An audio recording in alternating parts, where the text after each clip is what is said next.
চট্টগ্রাম বিশ্ববিদ্যালয়ের সি ইউনিটে তুমি যদি চান্স পেতে চাও তাহলে কত নাম্বার আসলে দরকার আজকে আমরা সেটা একদম মেরিট লিস্ট চট্টগ্রাম বিশ্ববিদ্যালয়ের যেই ফলাফল সেটা দেখে তোমাকে বুঝিয়ে দিব। সায়েন্সের ক্ষেত্রে অনেক বেশি নাম্বার লাগে, প্রায় 60 বা 61-এর মতো নাম্বার লাগে। কমার্সের ক্ষেত্রে 53-র মতো নাম্বার লাগে 100-তে, এবং আর্টসের ক্ষেত্রে মাত্র পাস করলেই হয়, 40 পেলেই হয়, ঠিক আছে, বা 40 বা তার একটু একটু উপরে পেলেই তুমি চট্টগ্রাম বিশ্ববিদ্যালয়ে সি ইউনিটে ভর্তি হতে পারবা আর্টসের স্টুডেন্টরা। কারণ এখানে মেরিট লিস্ট যেটা সেটা সায়েন্সের জন্য আলাদাভাবে তৈরি করা হয়, কমার্সের জন্য আলাদা করে তৈরি করা হয়, আর্টসের জন্য আলাদা করে তৈরি করা হয়।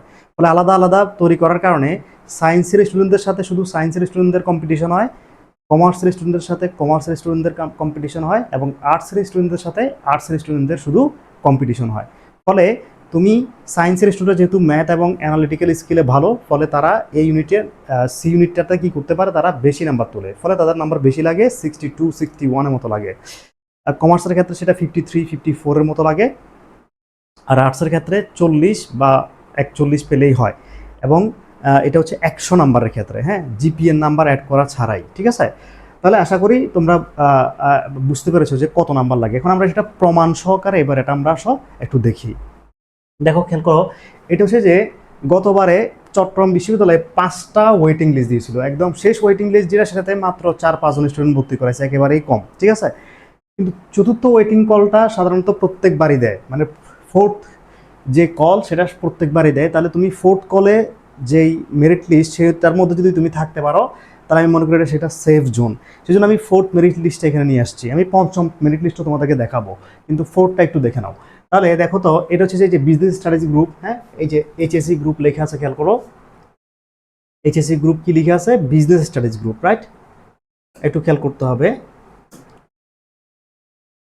লিখে আছে এই যে এইচএসসি গ্রুপ বিজনেস স্টাডিজ। তাহলে যারা কমার্সের তাদের ক্ষেত্রে কতটুকু মেরিট লিস্ট গিয়েছে দেখো, খেয়াল করো, এই যে এরা হচ্ছে কল, এদেরকে ভর্তির জন্য ডাকছে ফোর্থ মেরিট লিস্টে। তো এখানে যে সর্বশেষ 430তম তাকে ডাকছে, এরপর আর কাউকে ডাকে নাই। 430তম তোমরা দেখতে পাচ্ছ কিনা আমি স্পষ্ট বুঝতেছি না, আমি আর একটু জুম করে তোমাদেরকে দেখাই। হ্যাঁ, জুম হলো, যে জুম করে দেখাই। দেখো, খেয়াল করো, এই যে 430তম, ঠিক আছে। তার নামও আমি দেখতে পারি চাইলে, তানবীরুল হক, ঠিক আছে। ও হচ্ছে 430তম, ও ব্যাংকিং অ্যান্ড ইন্স্যুরেন্স ডিপার্টমেন্টে ভর্তি হওয়ার জন্য ওকে কল করা হয়েছিল, ঠিক আছে। তাহলে 430তম, খেয়াল করো, এটা হচ্ছে যে যারা কমার্সে তাদের জন্য। এবার খেয়াল করো, এই যে এটা হচ্ছে fifth call, fifth migration and call. দেখো, এখানে মাত্র অল্প কয়েকজন স্টুডেন্টকে কি করছে, কল ফর নিউ অ্যাডমিশন, এই যে কল ফর নিউ অ্যাডমিশন, এখানে একদম মাত্র একবারে অল্প কয়েকজন স্টুডেন্টকে ডাকছে। এর মধ্যে ওই যে 430-এর পরে 433তম যে স্টুডেন্টটা, সেও ভাগ্যক্রমে চান্স পাইছে, অর্থাৎ 433তম মেরিট লিস্টে যে ছিল সে ছিল গতবারের লাস্ট বিজনেস কমার্সের জন্য, কমার্স গ্রুপের জন্য সে ছিল লাস্ট 433, ঠিক আছে। ফোর্থ কলে আমরা দেখেছি সেটা ছিল 430, আর ফিফথে এসে সেটা 433-এ গেছে, হ্যাঁ। মাঝখানে হয়তো 431 যে সে ভর্তি হয় নাই, 432 যে সেও ভর্তি হয় নাই, এই জন্য 433-কে ডাকা হয়েছে, ঠিক আছে। এদের ইন্টারভিউ নিয়েছিল, মানে সবার ইন্টারভিউ নেওয়ার পরে ওই প্রেজেন্ট ছিল, 433 হয়তো প্রেজেন্ট ছিল, বাকিরা আসে নাই, সেই জন্য ওকে হচ্ছে যে ভর্তির জন্য মনোনীত করা হয়েছিল। এখন খেয়াল করো, তাহলে এটা হচ্ছে যে কমার্সের জন্য, ঠিক আছে। এবার খেয়াল করো, যারা সায়েন্সের তাদের মধ্যে সর্বশেষ যে ভর্তি হতে পারছে, খেয়াল করো, সেই হচ্ছে যে কত, 215তম কল ফর নিউ অ্যাডমিশন, খেয়াল করছো। এবং সাবজেক্ট হচ্ছে বিআইএস, ওই যে ব্যাংকিং ইন্স্যুরেন্স যেটা সেটা, ঠিক আছে। ওই সাবজেক্টে সায়েন্সের সর্বশেষ যে সে তার মেরিট লিস্ট কত, 215তম। এই জন্য আমি বলছিলাম যে 230-এর মধ্যে থাকলে সায়েন্সে মোটামুটি চান্স পাওয়া যায়, ঠিক আছে। এখন খেয়াল করো, এবার তাহলে আমরা এটা কিসের, এটা আর্টসের যারা তাদের জন্য। খেয়াল করো, আর্টসের যে সর্বশেষ সাবজেক্ট পাইছে ও হচ্ছে আবদুল্লাহ মারুফ, ও হচ্ছে 47তম, যেটা আমি বলেছিলাম, ঠিক আছে। ও হচ্ছে 47তম। ও এই যে দেখো অ্যাডমিটেড, এরপরে আর কোনো, এটা চতুর্থ কল, কিন্তু এই যে ফোর্থ কল, ঠিক আছে। ফিফথ কলে আর্টসের কাউকে আর নেয় নাই, ফিফথ কলে আর্টসের কাউকে নেয় নাই, ঠিক আছে। এটা আসলে থার্ড কলে শেষ হয়ে গেছিলো, ওই জন্য ফোর্থ কলেও আর কাউকে ডাকে নাই। খেয়াল করো, ফোর্থ কলে যে অ্যাডমিটেড, ওকে কিন্তু কল করে নাই, ও আগেই ভর্তি ছিল, মানে থার্ড কলে ও ভর্তি ছিল, ঠিক আছে। এখন দেখা যাচ্ছে যে ও 47তম। তাহলে আর্টসের স্টুডেন্ট, এই যে তুমি খেয়াল করো, এই যে হিউম্যানিটিজ, এইচএসসি গ্রুপ হিউম্যানিটিজ, এখানে সে 47তম মেরিট লিস্টে যে সে কী করতে পারছে, যেহেতু মাত্র কয়টা সিট, মাত্র 34টা সিট, এই জন্য 47তম যে সে ভর্তি হতে পারছে।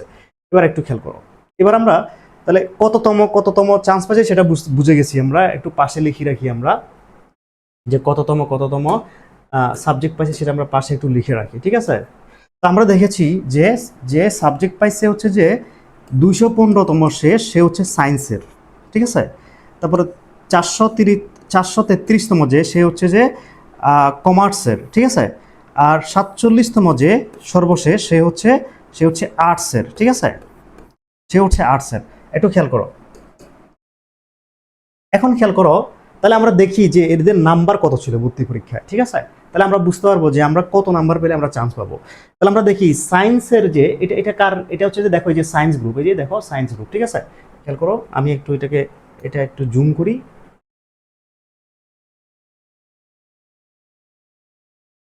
এটা যদি জুম করতে চাই, এই যে জুম করলাম, খেয়াল করো এই যে সায়েন্স গ্রুপ লিখে আছে, ঠিক আছে, সায়েন্স গ্রুপ। তাহলে সায়েন্স গ্রুপে আমি দেখেছিলাম যে 215তম যে সে হচ্ছে লাস্ট, ঠিক না, 215তম। তাহলে দেখি যে এই যে এটা হচ্ছে স্কোর, এটা হচ্ছে মেরিট পজিশন, ঠিক আছে, স্কোর মেরিট পজিশন 215তম যে সে সাবজেক্ট পাইছিল। দেখো যে 220তম সে 60 পাইছিল, 60.25, 60.25 পেয়েও তো সে সাবজেক্ট পায় নাই, কারণ 215 জনকে নিছিল, সায়েন্সে 215 জনকে নিছে। তাহলে 60 পারলে হয় নাই, মানে 60 যেহেতু হয় নাই, তার নিশ্চয়ই নাম্বার 61 এর কাছাকাছি লাগছিল। সায়েন্সের ক্ষেত্রে 100তে নাম্বার লাগছে 61, ঠিক আছে, 61। তাহলে আমরা দেখি 61-এ এমন কেউ আছে কিনা যে 61 পেয়েছে, এমন কেউ আছে কিনা আমরা একটু দেখি। এটা জুম আউট করে নেই। 61 পেয়ে সে কততম আমরা একটু দেখার চেষ্টা করি। 61-এর জন্য যদি এইখানে এই পেজে হয়তো পাবো না, তারপর আমরা চেষ্টা করতে পারি, রাইট।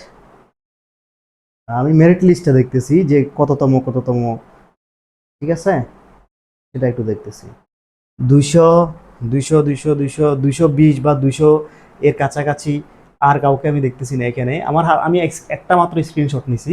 তাহলে খেয়াল করো, অন্তত আমি বলতে পারি যে হচ্ছে যে যেহেতু 220তম যে সে অল্পের জন্য টিকে নাই, সে তো 60 পেয়েছিল, ঠিক না।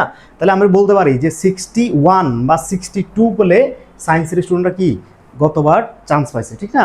তাহলে তুমি এই যে সায়েন্সের জন্য 100তে কত লাগবে, 60, ঠিক আছে। এবার আসো, এটা সায়েন্স গ্রুপ। দেখো হিউম্যানিটিজে 47তম যে সে হচ্ছে ভর্তি হতে পারছিল, ঠিক না, 47তম যে সে ভর্তি হতে পারছিল। এখন খেয়াল করো, এই যে 47তম যে সে 40 পাইছিল, খেয়াল করো 47 এখানে লিখে আছে, দেখো 47তম যে সে পাইছে কত, 40তম, ঠিক আছে। তাহলে এই 40 নাম্বার পাইছে, 40.5। তাহলে আমরা দেখলাম যে সায়েন্সের ক্ষেত্রে খেয়াল করো, সায়েন্সের ক্ষেত্রে 215তম যে সে ভর্তি হতে পারছে, তার নাম্বার আমরা ধরে নিতে পারি 62 বা 61। আর আর্টসের ক্ষেত্রে যে 47তম, তার নাম্বার হচ্ছে 40.50। তাহলে আর্টসের একজন স্টুডেন্ট মাত্র 40 পেয়ে ভর্তি হতে পারছে। আর তোমার সায়েন্সের স্টুডেন্ট 61 পেয়ে ভর্তি হতে পারছে, 61-এর নিচে যারা তারা ভর্তি হতে পারে নাই, কিন্তু আর্টসের ক্ষেত্রে 40 পেয়ে ভর্তি হতে পারছে। এখন 40-এর পরে তো আর কাউকে নেওয়া, যে 47তম এর পরে আর কাউকে নেওয়া সম্ভব না, কারণ আমরা বলেছিলাম প্রথম ক্লাসে যে 40 হচ্ছে 5 নাম্বার, চট্টগ্রাম বিশ্ববিদ্যালয়ে 40 হচ্ছে 5 নাম্বার, 40-এর নিচে কেউ পাইলে তাকে নেওয়া হয় না, ঠিক আছে, 40-এর নিচে কেউ পাইলে তাকে মেরিট লিস্টে তার জায়গা হয় না। তাহলে এরপরে যদি আর্টসের আর কাউকে যদি সিট খালিও থাকে, দেখো এই যে আর্টসে পাশে করছে মাত্র এইগুলা, এরপর আর কেউ পাস করে নাই, কারণ এই যে 47তম যে সে কত নাম্বার পাইছে, সে 40.50 পাইছে। এখন 40-এর নিচে তো আর কাউকে নেওয়া সম্ভব না, ফলে এই মেরিট লিস্টে আর কাউকে রাখা হয় নাই, এবং 47তম যে তাকেই ভর্তি নিছে। এরপরে আর কাউকে যদি সিট খালিও থাকে তার আর কাউকে ভর্তি নেয় নাই। কেন ভর্তি নেয় নাই? কারণ তারা ফেল, 40-এর নিচে পাইলে ফেল, তাকে ভর্তি নেওয়া হয় না, ঠিক আছে। সিট খালি থাকলে থাকবে, তাও ভর্তি নেওয়া হবে না। তাহলে এটা হচ্ছে আমাদের হিউম্যানিটিস, এটা হচ্ছে সায়েন্স, এটা হচ্ছে, তাহলে আমি একটু কমার্সের ফলাফলটা একটু দেখি। হ্যাঁ, এই যে এটা হচ্ছে কমার্সের ফলাফল। তাহলে কমার্সে তো 433তম যে সে ভর্তি হতে পারছিল, ঠিক আছে। তাহলে আমরা দেখি 400 যারা, তারা কত নাম্বার পাইছে কমার্সে, ঠিক আছে, এটা একটু দেখি আমরা। 400, এই যে দেখো 433তম, তো 425তমকে দেখাচ্ছি, খেয়াল করো, এই যে 425তম যে তার নাম্বার হচ্ছে 53.50। আমরা ধরতে পারি যে 53 যারা পাইছে বা 53.50 যারা পাইছে আর্টস কমার্সের ক্ষেত্রে, তারা হচ্ছে যে ভর্তি হতে পারছে। ঠিক আছে, তাহলে একটা সামারি আমরা দাঁড়িয়ে গেল, একটা সামারি দাঁড়িয়ে গেল। সেই সামারিটা যদি আমরা লিখি, তাহলে সামারিটা হচ্ছে যে, একটু খেয়াল করতে হবে, সামারিটা হচ্ছে যে যে কমার্সে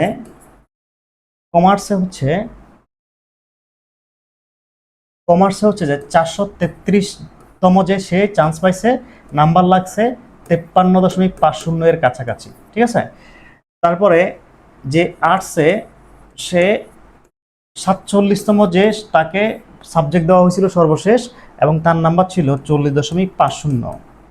তাহলে কমার্সের ক্ষেত্রে শুধু পাশ করলেই কি, সি ইউনিটে শুধু পাশ করলেই কি সে সাবজেক্ট পায়। এবার হচ্ছে সায়েন্সের ক্ষেত্রে, 215তম যে তাকে নেওয়া হয়েছিল, এক্ষেত্রে নাম্বার 61 বা 62। তাহলে সায়েন্সের ক্ষেত্রে দেখো নাম্বার কিন্তু বেশি লাগতেছে, কারণ সায়েন্সের স্টুডেন্টরা ম্যাথ পারে, তো সেই জন্য ওই যে প্রবলেম সলভিং যে পার্টটা, মেন্টাল অ্যাবিলিটি যে পার্টটা, সেই পার্টে তারা ভালো করে, ফলে তাদের নাম্বার বেশি উঠে যায়। কিন্তু কমার্সের স্টুডেন্টের ক্ষেত্রে নাম্বার কিন্তু 53 লাগতেছে, আর আর্টসের ক্ষেত্রে নাম্বার লাগতেছে 40 বা তার উপরে একটু নাম্বার পেলে সে কি চান্স পাবে। আশা করি তুমি বুঝতে পেরেছো যে তুমি চট্টগ্রাম বিশ্ববিদ্যালয়ে কত নাম্বার পেলে চান্স পেতে পারবা। তো চট্টগ্রাম বিশ্ববিদ্যালয়ের জন্য তুমি বই কোনগুলো পড়বা সেগুলো তোমাকে আমি একটু দেখাই দেই।